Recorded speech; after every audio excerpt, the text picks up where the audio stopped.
Hey Tooth Engineers fan, this is Dr. Rob. And this is Bioman.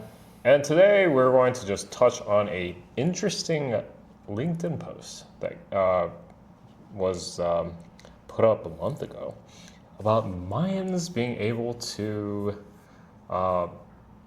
use antibacterial cements to put teeth like fillings in, which is kind of cool. Kicking it back. Yeah, I mean, they must have been smarter than us, right? But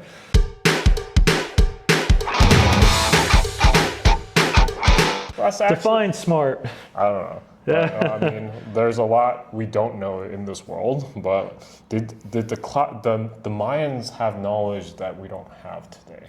That's what we want to find out. That's right. So let's just go through this post first. So this dental surgeon, Rikita Gilhotra, put up this post saying, before composites and sealants, there were resins with antibacterial intent. Maya didn't just restore teeth, they respected biology. Ooh. Ancient Maya dental work wasn't just decorative.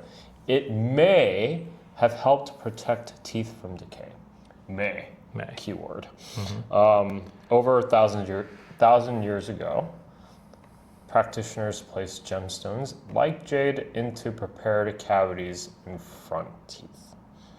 They used early rotary techniques, and then they used some sort of sealing material, and then apparently this adhesive was a complex natural mixture of plant resins and minerals, and this material likely had antibacterial properties.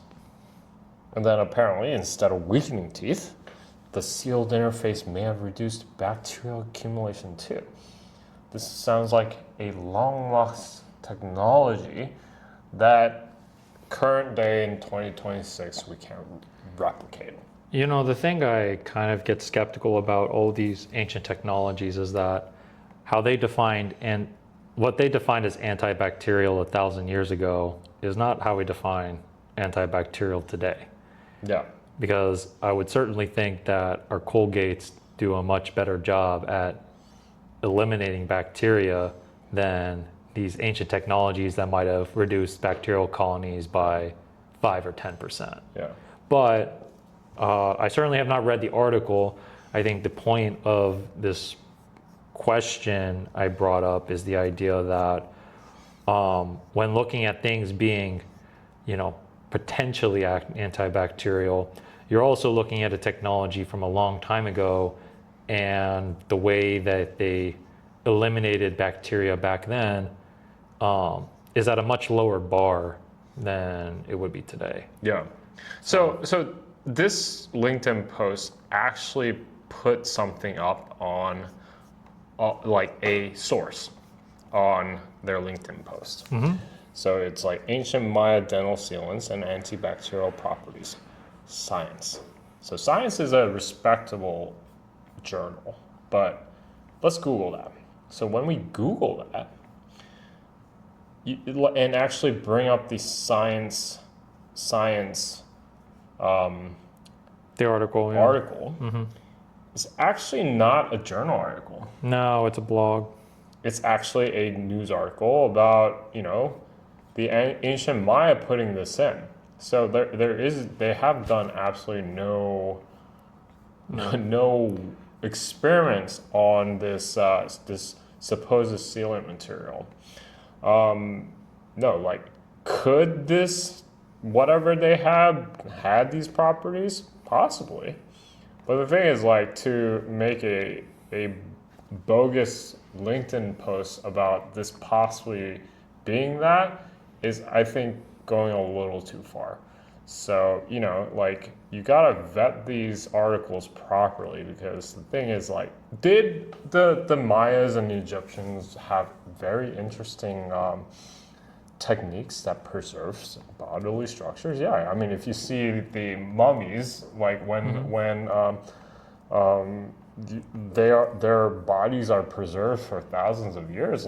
They are doing something. They used to do something that we still don't know how they did it, right? But the thing is to just jump to conclusions like these, that they are able to have, they have these amazing materials, is, I think, a step too far. Well, again, I just think the idea is the standard for treating teeth back then were probably much lower than today.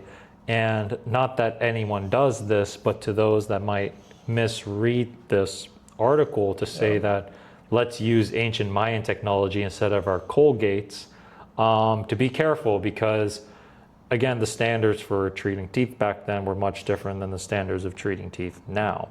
And so when you read an article like this, you're assuming, oh, you know, the guys had it all figured out 1,000 years ago, and that technology is much better than what we have today. And I'm just going to probably qualify that and say, no, that's probably not the truth, because there's a reason why we moved away from Mayan technology to what we have today to help clean and restore teeth. So now, I'm not saying we can't use derivatives of these technologies to make scalable solutions. I mean, that's what we do as tissue engineers when we build new organ models and implants. But to say that, you know, the solution to improve, you know, oral care is to solely use Mayan technology based on an article like this, that's overstepping a boundary. It's just the post itself is incorrect, right? Likely had these properties. No, like was just, you can't say things like this and misguide the populace. Exactly. It's just the words that it's not that it's not incorrect, right? I'm sure there were antibacterial properties in these sealants, but to what extent? Because by saying that they were antibacterial, it's going to get a lot of people thinking that the stuff, the old ancient natural stuff is going to work better. So this kind of goes back to our previous video when we talk about like developing hypotheses to say that, you know, this stuff can work better than the stuff that we have today. I mean, if we were to do a head-to-head comparison, I mean, personally, I would doubt that ancient Mayan technology works better than what we have today. But unfortunately, articles like this can have the general audience read it and be like, we need to go use, you know, all of this natural stuff to work better than what we have today. And it's just going to misguide people. So don't contribute to the brain rot. Actually try to objectively lay it out for everyone, because that's what's wrong with this world today. So, you know, really just ask questions. I mean, there's no numbers behind any of these. These are all just qualitative descriptions about material having likely antibacterial properties, helping control microbial growth. Okay, by what extent? No, it's like, if you actually really find this intriguing, go do some experiments. Do it on your own teeth, and then hopefully your breath doesn't smell too bad. Mix all those compounds and then report it back to us in a case report, please. Like, really, like, don't put this up if you have actually no knowledge about it. So, and don't piss off your dentist using this stuff.